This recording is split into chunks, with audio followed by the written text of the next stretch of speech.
Office furniture, files, bulletin boards, all property of the city and federal government were repossessed today so that the city can oversee more closely the operations of a firm known as Neighborhood Transportation Incorporated.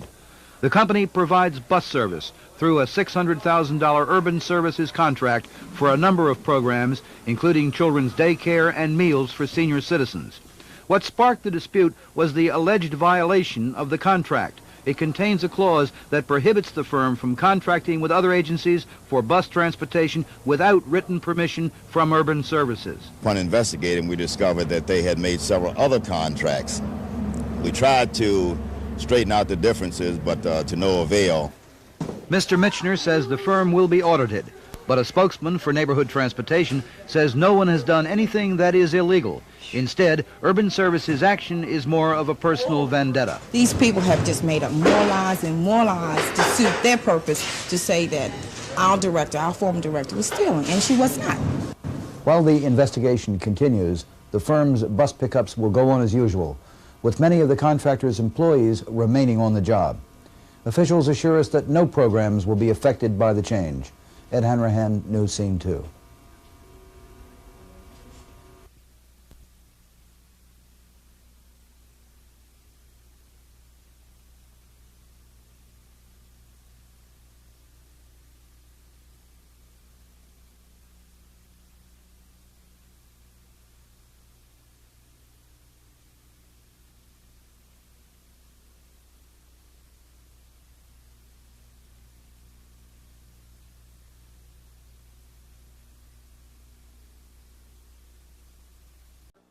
The program trains residents to keep an eye out for suspicious behavior and report it to the police.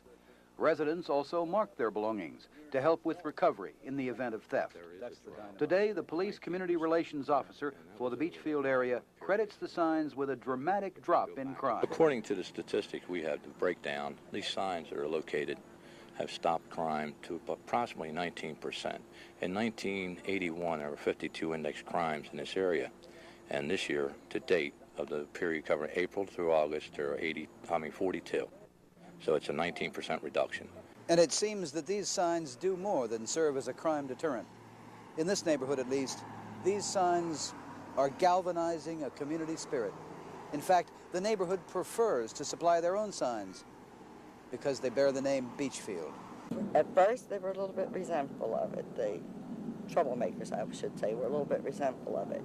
But after that, it seemed like they started to simmer down. And since the signs have been up, we've noticed the change. We've straightened out a couple of trouble spots where the kids were hanging out and causing trouble and like that. But we straightened them out. But I think the signs are doing a lot of good, plus the block watchers are doing good. Since Beachfield installed its signs last April, the city has developed a program that enables communities to buy signs from the city and install those signs. Rosemont was the first community to put up those new signs. In the early hours of the morning, cars and buses plowed carefully through the snowy city streets to get to work, and the snow kept falling. Walkways were shoveled for pedestrian traffic, and salt was sprinkled to melt down the white blanket that covered the pavement. But the snow kept falling. Winter's cruel chill took its hardest toll on Baltimore's homeless. This man was clad in a thin shirt and jeans, with only a blanket to fight off freezing as he clung to a building for its warmth. These men warmed their hands over a small fire in a trash can, but they had no shelter from the cold, and the snow fell even harder. Harbor Place had its doors open, even though its Mardi Gras celebrations were canceled. Many merchants said they wouldn't open for business, and those who showed up were indecisive. Despite the colder side of the storm's effects, workers had few complaints going to work. Did you have a hard time getting into the city this morning? No, it was better than I thought that it would be. Where did you have to come from? McLean Boulevard, Northern Parkway. So what kind of precautions did you take? Stay from close by the streets because the cars were sliding. But I caught the bus. I ride the bus into work. So did you feel a little safer on the bus? Yeah. It moved faster than I had planned. Did you have a hard time getting in? No, it really wasn't that bad at all. We were surprised we got in pretty quickly. Now they still face going home. Kathy Bond, News Scene 2, downtown. Leroy Blackledge and his wife came home to a hero's welcome of sorts today. It was a victory over the mortgage company which holds title to their home on Mailview Drive and threatened foreclosure this afternoon unless more than $4,000 in back payments were made. By 2 o'clock, enough money had been raised to forestall the takeover. Blackledge was 8 months behind in his payments. Both businesses and individuals came to his rescue.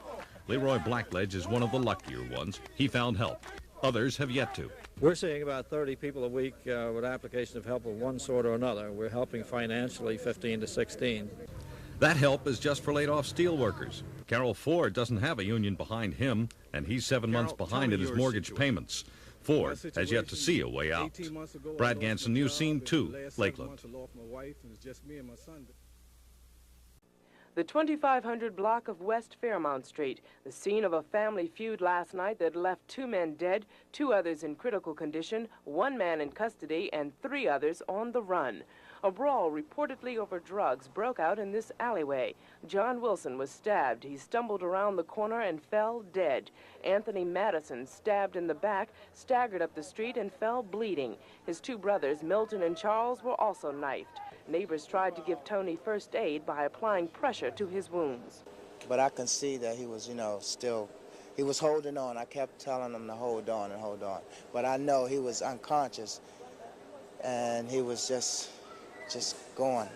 This is a troubled neighborhood for the people who live here. For the last couple of weeks, about once a week, it's either some shooting, some fighting, late disturbance at night. People hanging on the corners and drugs in and out, a lot of shooting, like Mr. Carter said, and you think you're safe sitting on your step around here, but you ain't. Western District Police confirm that. They tell us they've been called to this neighborhood for serious disturbances, particularly breaking up fights between various families that live here. Police were told last night's fight was between the Madisons and their next-door neighbors, the Smiths. Wayne Smith is in custody, accused of the stabbings. Residents say perhaps community meetings on the violence would help curb it. That's the best thing they can do, is to sit down and get a better understanding of it instead of killing each other up like they did last night. Although Smith is in custody, residents say his 3 brothers were also involved in last night's incident. Police say other arrest warrants are forthcoming. Lynn Alexander, News Scene 2, West Fairmount Street. I've been tricked by politicians, and we're tired of being tricked by politicians. That's all the game they play. It's a monopoly by police and... This had all the makings of a street riot. Tonight, these West Baltimore residents, many of them Jamaican, expected to meet with city police and Councilman Norman Reeves. The issue? The death of 25-year-old Rupert Campbell. The question, how did he die? Well, tonight, that meeting never unfolded, and tempers flared. One justice! The man on the left is Councilman Thomas Waxter. Earlier, he had suggested to the crowd that there must be a mix-up. Well, they didn't buy that. We don't need another councilman making excuses. He should be here. We can't get the people, so we don't know what happened. But there's something unusual, and we will be back. When these people want to have a meeting with us, we will be back. Councilwoman Spector and Councilman Reeves and myself, together with the police department. What this crowd had hoped to deliver is a call for an impartial outside autopsy of Rupert Campbell's body. Councilman Frank Conaway told them he had requested that the state police run the examination. That was shot down. We don't need police department in investigating one another because it'll be a complete whitewash. Then, with emotions finally cooling, the explanation. Just a constantly mixed up. Councilman Reeves was at the 3900 block of Belvedere Avenue, was there for the meeting, and few of the community personnel were there. So tonight, this West Baltimore community is fighting mad, angered because the meeting they were supposed to have never happened, angered because their push for justice has been put on hold. Mike Hofeld, News Scene 2, West Baltimore. Charles Smith spent 40 years in his house in West Baltimore, but 8 years ago, both his legs were amputated because of diabetes and replaced with plastic legs, and his house had 3 flights of stairs. I had to come downstairs to cook and eat and go to the hospital, different things. How hard is it for you to use the steps? Well, some steps, it was all right, but there was steps I couldn't, move around like I could. It's easier for Smith now because he's moved to Holland's House, a high-rise apartment for the elderly. There are no stairs here. His apartment is all on one level. And there are other benefits. Well, I like it. Everything was convenient. And, people live around it and treat you nice and everything. So far, I go downstairs and I don't feel like sitting upstairs. We can go downstairs, sit in a room down there. You got a television down there and everything for you to sit around and talk to one another. The federal government will pay for 2 more of these buildings, but that's it. The Reagan administration is ending the program. Baltimore Housing Director Jay Brody says that while the federal dollars will be coming to an end, there will not be an end to the needs of the elderly. Kevin Brown, News Scene 2, West Baltimore.